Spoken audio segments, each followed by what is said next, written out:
Once there was a writer known for producing deeply thoughtful work, someone who built a reputation through discipline and consistent creativity. Piece after piece, the ideas came, each one sharper than the last, each one resonating. From the outside it looked effortless, like a mind that never ran dry. But at some point that flow stopped, and the more pressure they put on themselves to create something meaningful again, the more distant it became. What once felt natural turned rigid. What once flowed freely became forced. And the shift didn't come from trying harder, it came from letting go. When the need to control the outcome faded, clarity returned on its own. This is where something quietly powerful reveals itself. The more attached you are to results, the more you interfere with the very actions that create them. But when your focus returns to what you can actually control, your effort becomes calmer, sharper, and far more effective. Sitting in front of a blank page can feel heavier than it should. At first, it seems simple. Focus, think harder, pull something meaningful out of your mind. So you lean in and try to force clarity into existence. But the more you push, the tighter everything becomes. Thoughts don't flow, they stall. Ideas don't form, they scatter. What should feel natural starts to feel mechanical, almost strained. And with that strain comes frustration. A quiet sense that something is off, even though you're doing exactly what you were taught to do. Try harder. So you keep going, you stare longer, you replay fragments of ideas, hoping one expands into something complete. You demand progress as if pressure alone can create it. But instead of movement, there's resistance. Instead of clarity, there's noise. And slowly, your attention shifts. Not to the process, but to the result. That's where things begin to break. Because now, every second without progress feels like failure. Every pause feels like proof that something isn't working. And then something changes. Not because you solved it, but because you stopped forcing it. You step away, you loosen your grip. And in that distance, something unexpected happens. The idea returns, quietly, without pressure, almost as if it had been waiting for you to get out of the way. That's when a different kind of understanding begins to form. The problem was never a lack of effort. It was the way that effort was being used. There's a difference between effort that supports action and effort that suffocates it. When you try to control every step, you narrow your awareness. You force something that doesn't respond well to force. Thought, creativity, insight. These things don't speed up because you demand more from them. They slow down, they retreat, they wait until the pressure disappears. This pattern doesn't stay confined to writing. It shows up everywhere. The more you try to force a specific outcome, the more unnatural your actions become. You hesitate where you shouldn't. You overcorrect. You start calculating instead of responding, and that calculation breaks your rhythm. Instead of moving forward, you pause, you question, you second-guess. What once felt automatic becomes effortful, and that effort creates friction, not in the world around you, but within you. This is where the Stoic perspective becomes clear. You can act, you can prepare, you can focus, but the outcome itself is not yours to control, and the moment you try to control it directly, you create tension, because now you're reaching beyond what actually belongs to you. That tension doesn't always feel like tension. Sometimes it feels like responsibility, like you're doing everything you can to make things work. But underneath it, there's pressure, a constant need for something to happen, and that need distorts your actions. The blank page becomes more than a page. A conversation becomes more than a conversation. Everything turns into a test, something to prove, something to secure. And once that happens, the process begins to collapse, because you're no longer engaged with what you're doing. You're engaged with what you want it to lead to. And that shift, even if it's subtle, is enough to disrupt everything. There's a quiet principle behind all of this. The more you try to control what isn't yours, the less effective you become in what is. But when that attachment loosens, something else takes its place. a kind of steady focus. You're still acting, still moving, but there's less tension behind it. You're not constantly checking for results. You're not measuring every step. You're simply doing what's in front of you, and in that state, your actions become cleaner, more precise, more aligned. Not because you're forcing them, but because you've removed what was interfering. So when you look back, it becomes clearer. Nothing was missing, not ability, not discipline. What was missing was space. Space for the mind to move without pressure, space for action to unfold without constant interference. And once that space returns, everything begins to work differently. Not perfectly, not instantly, but steadily, naturally. The results you were chasing begin to appear, not because you forced them into place, but because you stopped getting in their way. If this way of thinking resonates with you, then subscribing isn't just about watching more content. It's about continuing to refine how you think, how you act, and how you respond under pressure.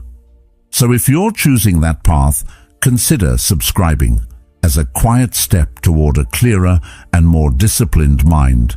And that space is easily overlooked because it doesn't feel like action. It feels like stepping back, like letting go, like doing less. But in reality, it's what allows everything else to function properly. Without it, effort becomes counterproductive. With it, even simple actions begin to carry more weight. This is the quiet paradox at the center of it all. The more tightly you grip the outcome, the more it slips away. But when you release that grip, even slightly, things begin to align. Not because you stopped trying, but because you started trying in a way that no longer works against you. There's something subtle that begins to unfold once you step back from that first moment of frustration. It doesn't stay confined to a blank page or a single task. It stretches outward into other areas, quietly repeating itself in ways that are easy to overlook.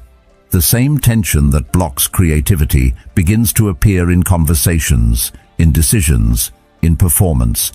It's not always obvious, but the pattern is consistent. The harder you try to force a specific outcome, the more unnatural your actions become. And when actions lose their natural rhythm, the result you're chasing starts to drift further away. At first, it feels like the solution is simple. Just apply more effort, focus harder, care more. That's what most people are taught, and in many situations, that approach works. But there are certain processes that don't respond well to pressure. They require something different, something less aggressive and more aligned. When the mind becomes overly fixated on results, it begins to operate in a distorted way. Instead of responding to what's happening, it starts trying to control what hasn't happened yet. And that shift creates a kind of internal friction that quietly undermines everything. You can feel this most clearly in moments where performance matters. When attention shifts away from the task itself and toward the outcome, something changes. Movements that were once automatic become deliberate. Thoughts that were once fluid become fragmented. You begin to monitor yourself in real time, analyzing each step instead of simply taking it. And in doing so, you interrupt the very process that allows you to perform well. It's not that your ability disappears, it's that your connection to it weakens. This is where the breakdown begins. Not because of a lack of skill, but because of an excess of interference. The mind starts to calculate instead of act. It tries to predict instead of respond. And while that might seem like a smart approach, it often leads to hesitation. Every action becomes filtered through expectation. Every decision becomes weighed against a future result. And in that constant evaluation, the present moment gets lost. There's a line from Epictetus that captures this shift with surprising clarity. Make the best use of what is in your power, and take the rest as it happens. The simplicity of that idea is easy to miss. When attention stays within what is actually controllable, action remains steady. But when it extends beyond that, trying to shape outcomes directly, tension builds, and that tension doesn't improve performance. It disrupts it. What's interesting is that this doesn't feel like interference when it's happening. It feels like responsibility. It feels like you're taking things seriously, like you're doing everything you can to make something work. But beneath that, there's a kind of strain that builds. A sense that you're trying to hold everything together at once, and the more you try to maintain that control, the more unstable it becomes. There's a natural rhythm to effective action. It doesn't mean things are easy, and it doesn't mean there's no effort involved. But the effort is directed, focused, and grounded in the present. When that rhythm is intact, actions follow one another without hesitation. There's no need to constantly check, adjust, and reassess every step. The process carries itself forward. But when the mind becomes attached to the outcome, that rhythm is interrupted. Instead of moving forward, you pause. You reconsider. You question whether what you're doing is enough, whether it will lead to the result you want. And that hesitation breaks the flow. It introduces gaps where there shouldn't be any. It replaces momentum with uncertainty. Over time, this creates a cycle. The more you interfere, the less effective your actions become. The less effective your actions become, the more you feel the need to interfere. And without realizing it, you end up working against yourself. Not because you lack discipline or effort, but because the effort is being applied in a way that disrupts the process. This is where awareness starts to matter, not in a dramatic way, but in a quiet shift of attention. Instead of trying to control everything, you begin to notice where your influence actually ends. You start to recognize that certain outcomes can't be forced, no matter how much you want them to be. And that realization changes how you approach things. It doesn't make you passive. It doesn't reduce your effort. If anything, it refines it. You begin to place your attention more carefully, focusing on what you can actually do rather than what you hope will happen.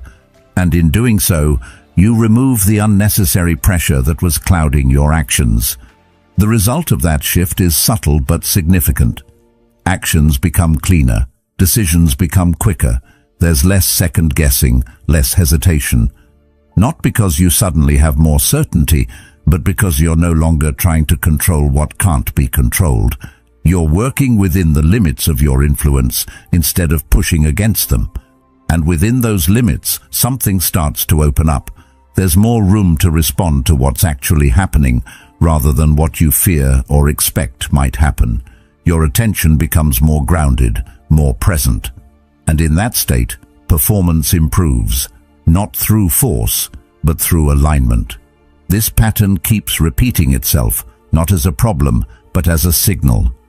Every time you feel that tension, that urge to force an outcome, it's an indication that your focus has shifted beyond what you can control.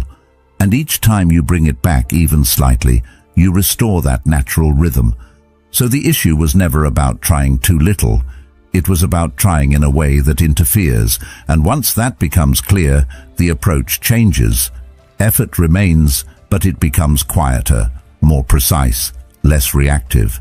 And in that shift, the process begins to work the way it was meant to all along.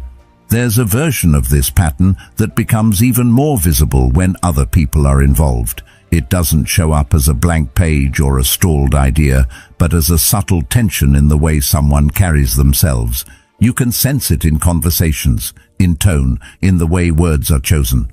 Someone tries a little too hard to sound impressive, to appear confident, to make sure they are seen a certain way.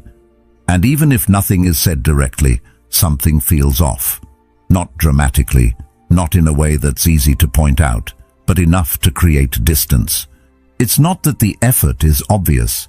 In fact, it's often disguised as enthusiasm or confidence, but underneath that, there's pressure, a need to be perceived in a certain light, a quiet urgency to be validated, and that urgency leaks into everything. The pacing of speech becomes slightly rushed. The focus shifts from connection to performance. Instead of simply being present, there's a constant awareness of how things are being received. And that's where the contradiction begins, because the more someone tries to control how they are perceived, the less natural they appear. The more they try to establish their value, the more uncertain it can seem. Not because they lack value, but because the act of proving it creates tension. And tension, even when subtle, is something people pick up on quickly. It's a strange dynamic. On the surface, it looks like effort should help. If you want to be respected, you should show your strengths. If you want to be liked, you should present yourself well. And those things are true to a degree. But there's a point where that effort crosses into force, where expression turns into performance, and once that line is crossed, the effect begins to reverse. Instead of drawing people in, it creates hesitation. Instead of building trust, it raises quiet questions, not conscious ones, but impressions. A sense that something is being pushed rather than revealed. And most of the time this isn't intentional, it's driven by something deeper. A need to secure a certain outcome, to ensure that others see you in a specific way. That need changes everything. It shifts your attention away from the moment and onto the impression you're trying to create. You start adjusting yourself in real time, filtering your words, measuring your reactions. And while that might seem like control, it actually reduces your ability to respond naturally. You're no longer engaging fully with what's happening. You're managing it. This is where the disconnect forms, because real connection doesn't come from control, it comes from presence, from being fully engaged without constantly checking how you're being perceived. And the moment that presence is replaced by performance, something is lost. Not dramatically, but enough to be felt. There's a line from Seneca that quietly points to this. Care more for a good conscience than for what others say of you. It's not a rejection of others, but a shift in focus. When your attention is grounded internally, your actions become more stable. But when it's tied to external approval, it becomes reactive. You begin to adjust based on imagined responses rather than actual ones.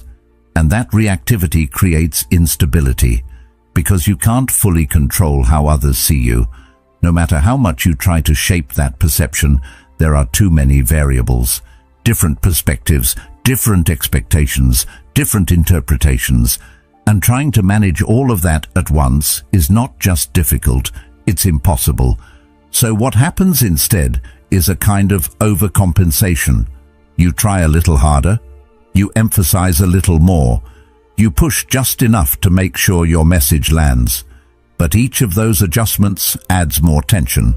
And over time, that tension becomes the dominant signal, overshadowing whatever you were trying to convey in the first place. The shift away from this doesn't come from withdrawing or becoming indifferent.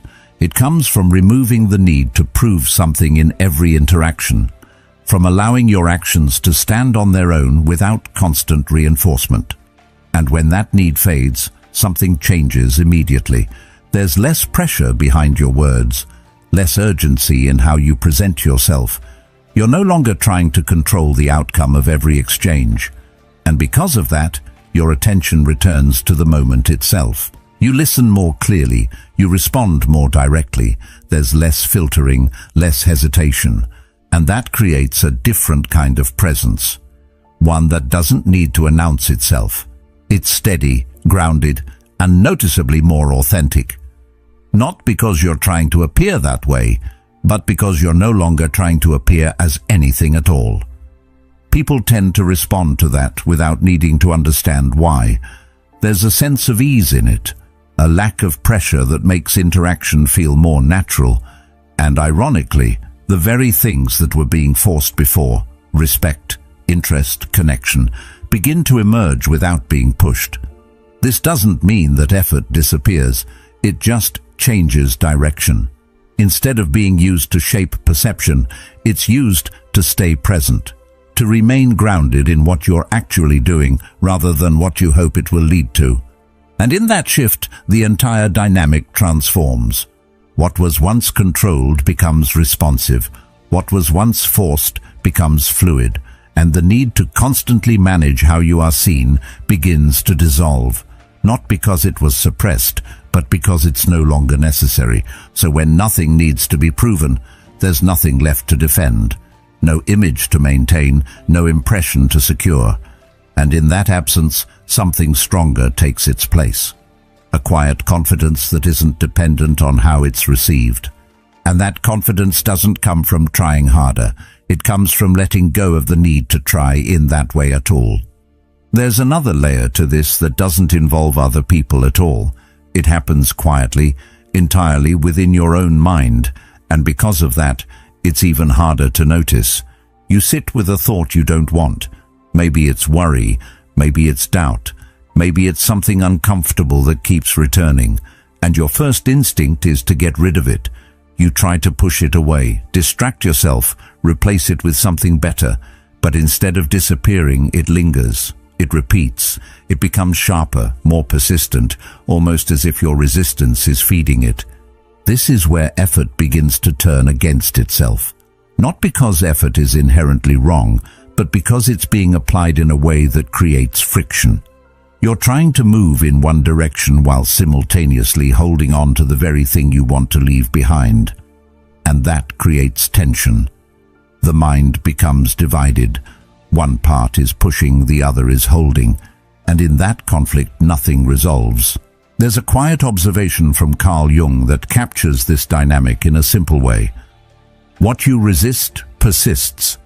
It doesn't mean that thoughts are permanent or that you have no influence over them. It means that resistance itself becomes part of the process that sustains them.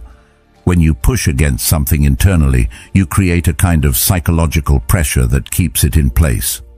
This is where a different kind of approach begins to make sense, not one based on control, but on allowing, not in the sense of giving up, but in the sense of removing the unnecessary resistance that keeps things stuck. When you stop trying to force a thought away, something changes.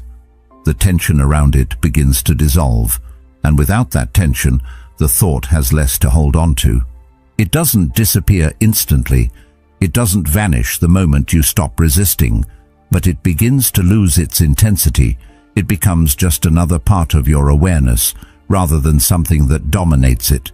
And that shift, while subtle, is important, because it breaks the cycle of control and reaction. The Stoics approached this from a slightly different angle, but the underlying idea is similar. They focused on the distinction between what is within your control and what is not. Thoughts, in their initial form, often arise without permission. You don't choose the first appearance of an idea, but you do have influence over how you engage with it. And that's where the real leverage is. Not in preventing thoughts from appearing, but in choosing not to attach to them unnecessarily. When you stop treating every thought as something that needs to be fixed or removed, you create space. And in that space, the mind begins to settle on its own. What's interesting is that this doesn't feel like control in the traditional sense. It feels like stepping back, like doing less. And that can be uncomfortable at first, because it goes against the instinct to fix things immediately. But over time, it becomes clear that this kind of restraint is more effective than force. The mind starts to move more freely. Thoughts come and go without being held in place. There's less urgency to react, less pressure to resolve everything instantly.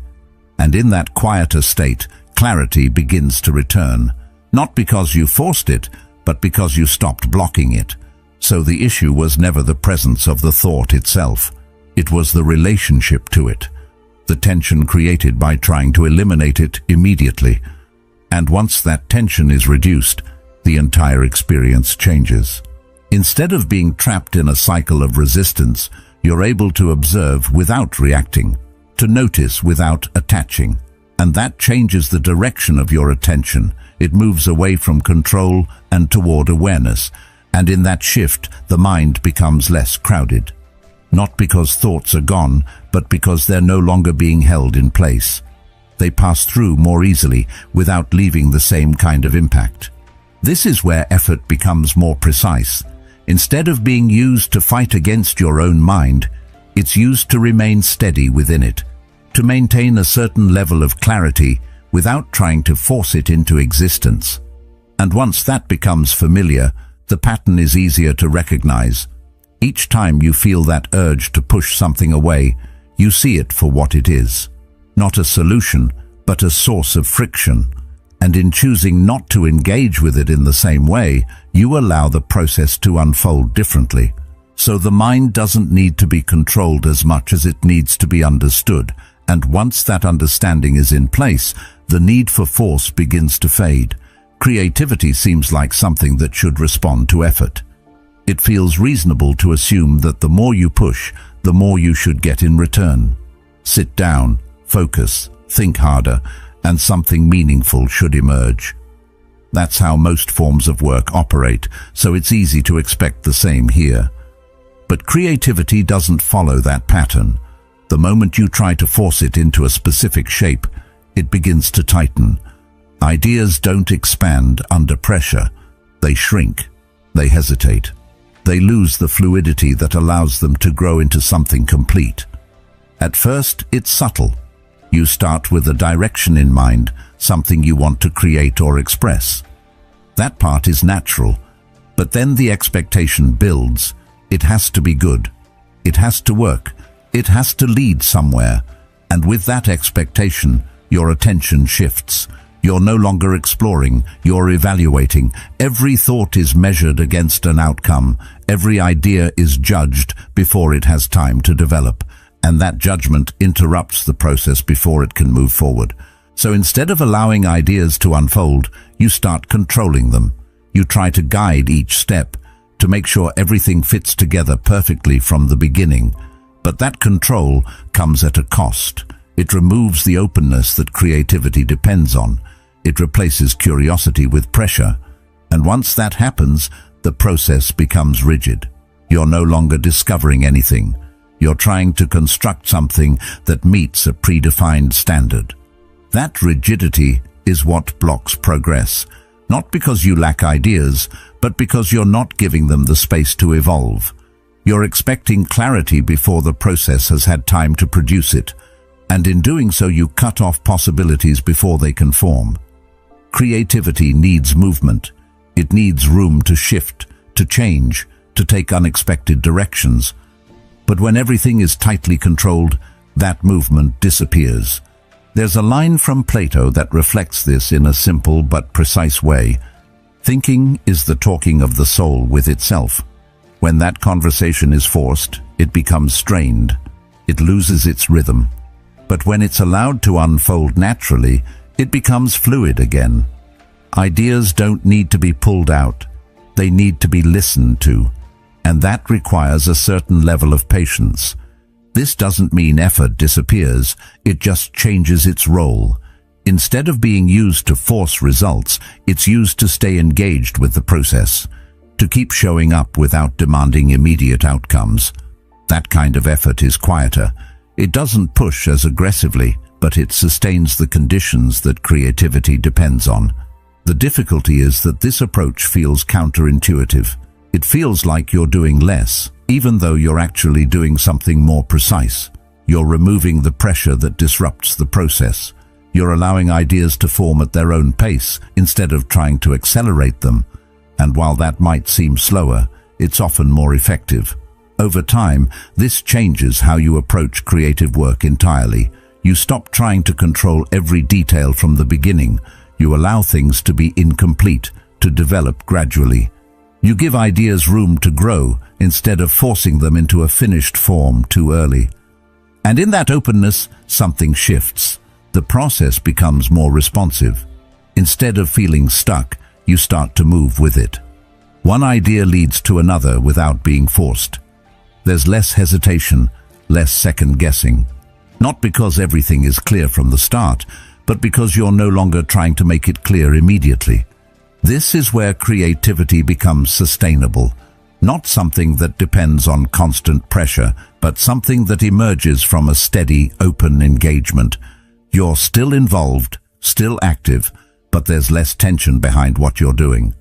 And that makes a difference, because tension narrows your thinking. It limits what you can see. It pushes you toward familiar patterns instead of new ones. But when that tension is reduced, your perspective expands. You're able to consider possibilities that wouldn't have appeared before, and that's where original ideas begin to take shape. So the problem was never a lack of discipline or effort. It was the way that effort was being applied. Too much control, too much pressure, too much focus on the outcome. And all of that combined to restrict the very thing you were trying to produce. Once that becomes clear, the approach shifts naturally. You still care about the result, but you're no longer trying to force it into existence. You focus on the process instead, on showing up, engaging, and allowing things to develop without constant interference.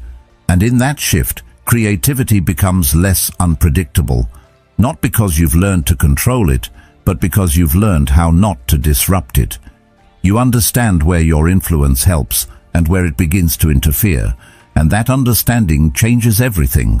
So when ideas don't come, the answer isn't always to push harder. Sometimes it's to step back just enough to remove the pressure that's blocking them, to create the space where your mind can move freely again. And once that space is there, the process begins to work the way it was meant to all along. At a certain point, all of these patterns begin to point in the same direction. The tension, the overthinking, the constant urge to control outcomes, it all comes back to where attention is being placed. Not how much effort you're using, but where that effort is directed. And this is where a more grounded perspective starts to make a difference, because without it, it's easy to fall into the habit of trying to manage everything at once, even the parts of life that were never yours to control in the first place. The Stoics approach this with a kind of clarity that cuts through the confusion. They didn't complicate it. They reduced it to a simple distinction. There are things that are within your control and things that are not. Your effort, your focus, your decisions, those belong to you. But outcomes, reactions from others, timing, external events, those do not. And when that line becomes blurred, tension begins to build almost immediately. The more your attention drifts into what you can't control, the less stable your actions become. Not because you lack ability, but because your focus is divided. Part of you is trying to act, while another part is trying to predict and manage the result of that action. And those two directions don't align. They pull against each other. One is grounded in the present, the other is fixed on an uncertain future. There's a line from Epictetus that captures this division with precision. Some things are up to us, and some things are not. It sounds almost too simple, but that simplicity is exactly what makes it effective. Because when you actually apply it, the difference is immediate. The moment you bring your attention back to what is yours, your effort, your choices, your response, the noise begins to settle. You stop trying to control how things will turn out. Not because you don't care, but because you recognize that caring doesn't give you control. It only adds pressure when it's directed at the wrong place. And that shift changes how you move. There's less urgency to force results, less need to overcorrect every step. Your actions become more precise. Not rushed, not hesitant, just clear. You do what needs to be done without layering it with unnecessary expectation.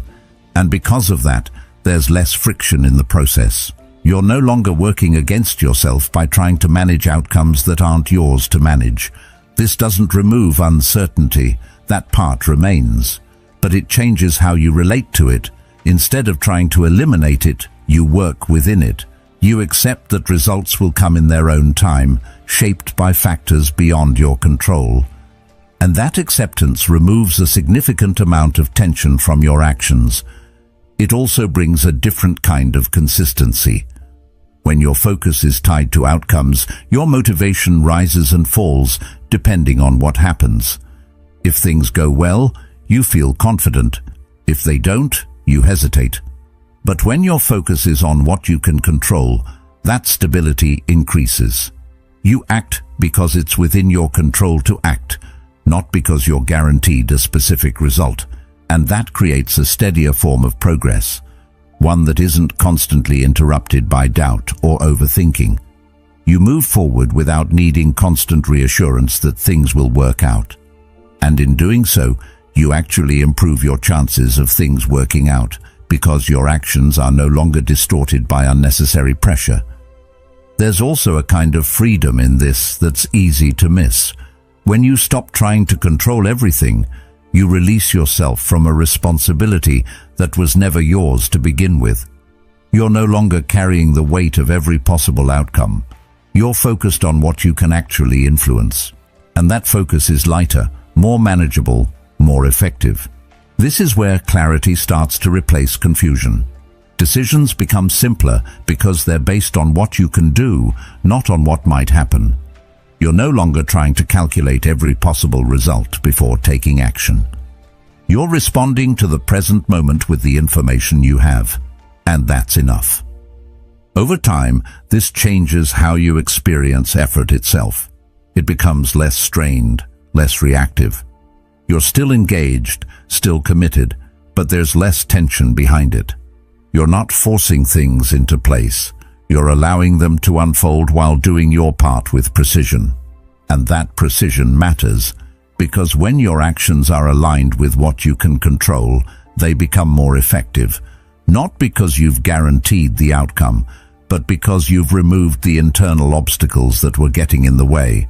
There's less hesitation, less second-guessing, more direct movement. This is the same pattern showing up again, just in a more grounded form. The less you try to control what isn't yours, the more effective you become in what is. The more you release your grip on outcomes, the more clearly you're able to act. So the shift isn't about doing less. It's about doing what actually belongs to you and letting the rest move on its own. And once that line becomes clear, the tension that once felt unavoidable begins to fade.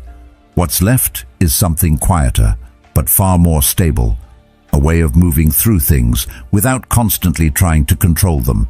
And in that steadiness, your actions begin to carry the kind of clarity that doesn't need to be forced. Something shifts when you stop caring in this specific way, and it's not the kind of shift most people expect. It doesn't make you passive. It doesn't drain your motivation or make you indifferent to what happens. If anything, it sharpens you. But it sharpens you by removing what was never helping in the first place. The pressure, the constant checking, the quiet need for things to turn out a certain way, those begin to fall away. And once they do, your actions start to look different. You're still doing the same things on the surface. You're still working, still moving, still making decisions. But internally, there's less noise, less tension behind each step. You're no longer measuring every action against an imagined result. You're not pausing to evaluate whether what you're doing will be enough, whether it will lead somewhere, whether it will work out exactly as planned. You're simply acting within the moment you're in. That difference might seem small, but it changes everything. Because when you remove that constant layer of evaluation, your actions become more direct. There's less hesitation, less overcorrection. You don't interrupt yourself as often, and that allows a kind of momentum to build, not through force, but through continuity. One action leads naturally into the next without being weighed down by doubt. This is where the distinction between reacting and responding becomes clear. When you're attached to outcomes, you react.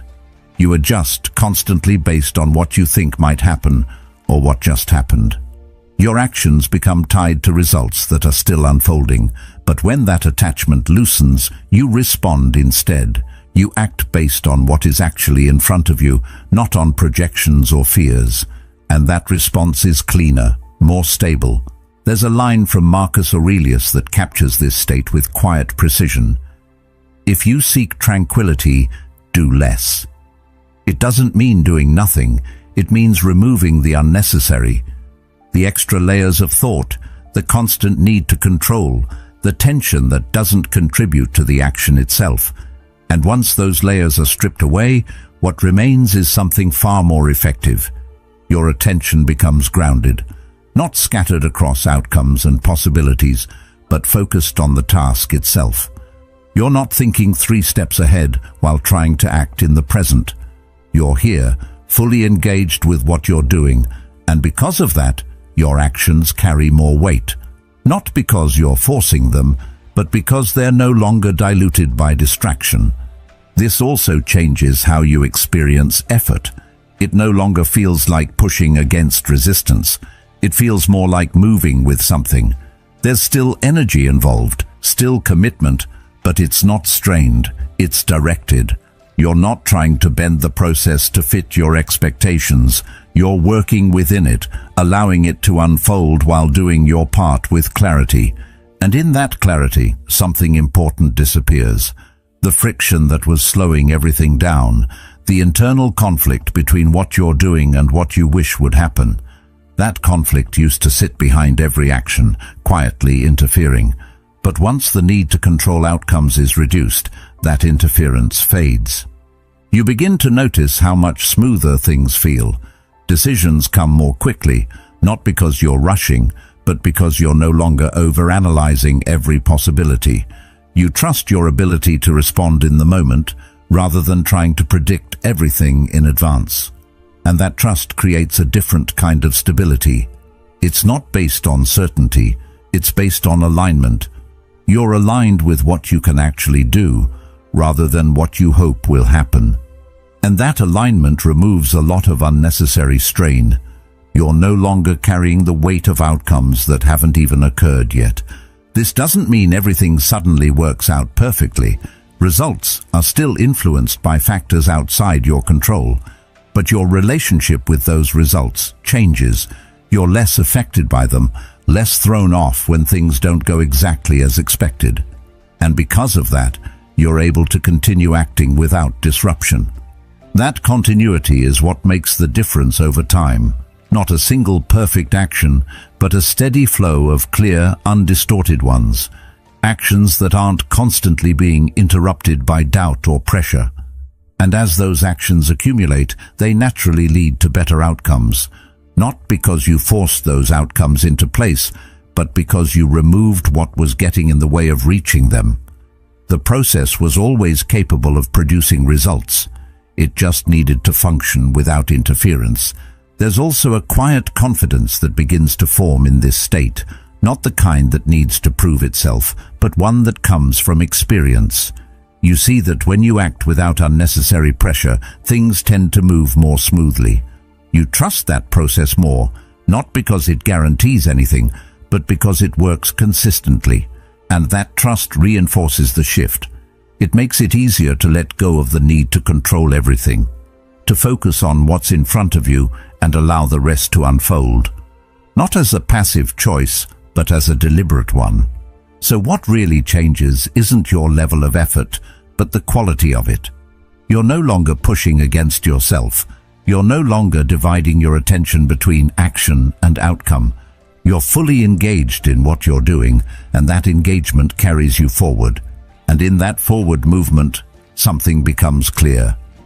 The results you were trying to force begin to appear, not all at once, not perfectly, but steadily. And they come not because you chased them harder, but because you stopped interfering with the actions that create them. What remains is a cleaner way of moving through things, one that doesn't rely on force, but on clarity. And that clarity, once it's established, tends to carry everything else with it. There's a quiet strength in letting go of what was never yours to control, not giving up, not stepping back from effort, but removing the tension that was holding you in place. When you stop forcing, you start seeing clearly.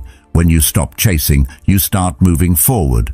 And in that shift, things begin to fall into place in a way that effort alone could never create. If this way of thinking resonates with you, there's another video on the screen that goes even deeper into this path. Take a moment and continue the journey.